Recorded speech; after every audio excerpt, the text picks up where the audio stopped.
If you have been following my channel, it is not hard for anyone to realize that the recent videos of mine has strictly been Jade Stars. Setups with weapons that you can do with it, Jade Stars level cap, and now this video. Xiaowan had the resolve, unwavered by time, a mind and soul capable of Herculean task, donning an unseen crown as you march steadily down a path of no end, doomed to a destiny eternally forward. A small price to pay to be the greatest at something.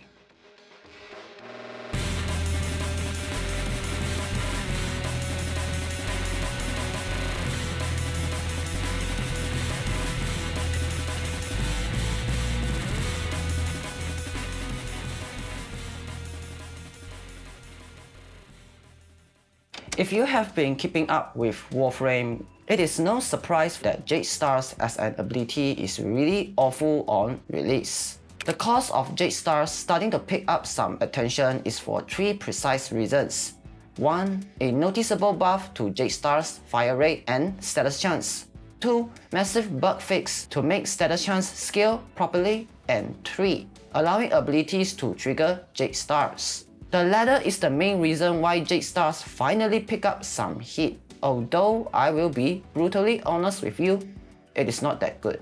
Even if you are able to maximize the output speed of Jade Stars, for example, Corvex with his 4th, Jade Stars itself still contribute quite little for the overall setup, and you are better off with any subsumes that complements his strengths better, such as Tempest Barrage on Corvex.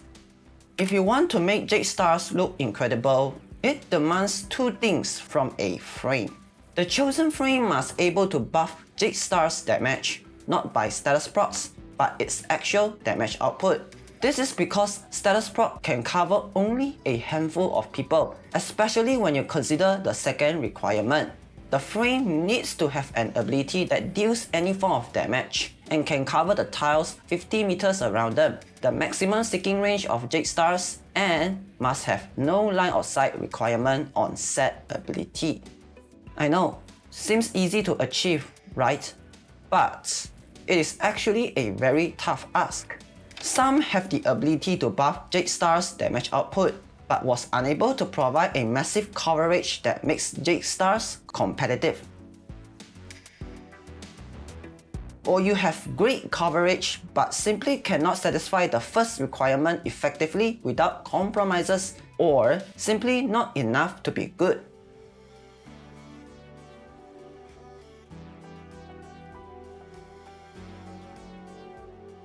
Those two requirements simply block over 95% from even attempting. You can have coverage but lack damage, or have the damage but sacrifice coverage instead, unless you are this guy over here.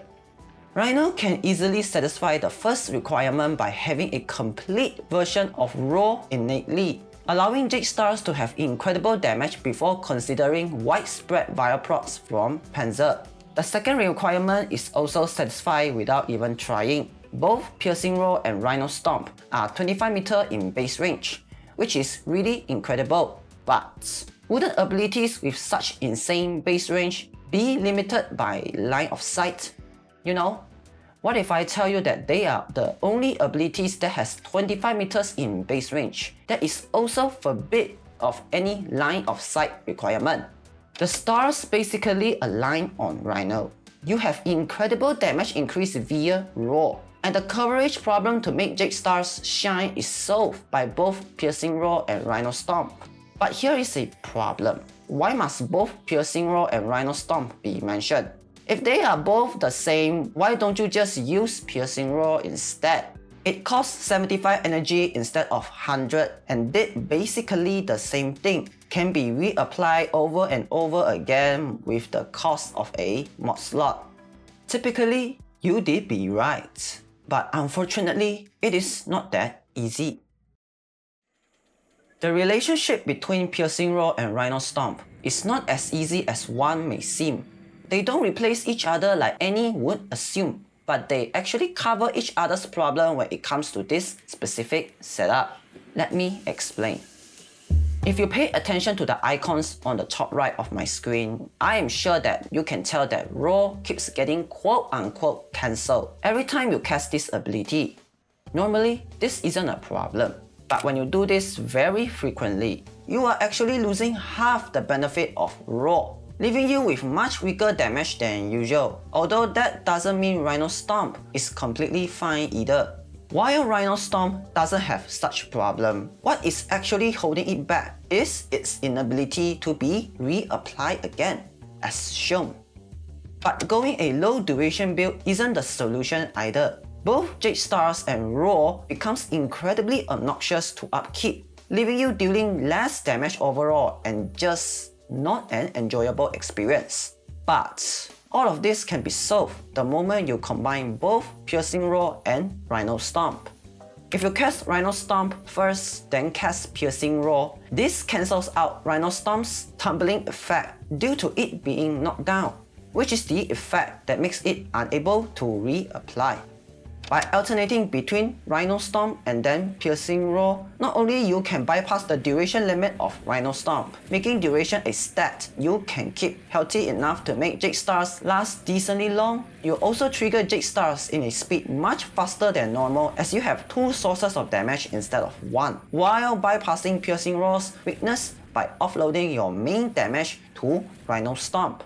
Not only you can keep almost all the enemy in permanent state of control, you also trigger Reinforcing Stomp very frequently. If your Overguard isn't in one-shot range, you are completely untouchable and unkillable while nuking at a speed that not even some insane nukers can reach.